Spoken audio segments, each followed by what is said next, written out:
Hello guys, in this video I'm going to show you how to add sounds to your clips in the CapCut app. But before that, don't forget to subscribe and leave a comment down below, because at 10,000 subscribers I'm going to show you my whole YouTube revenue statistics and growth strategy.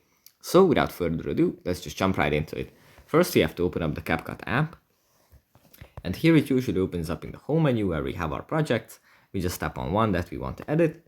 After we selected the project, in the bottom bar we find audio. If we tap on audio, then these four little other buttons are going to pop up, and then in the leftmost bottom left corner of the screen there is sounds. If we tap on this, then we are going to be able to select different kinds of sounds from different kinds of sources and add them to our project. Let's say it's some sound effect or some song that we want to add to our clip. We can find it here.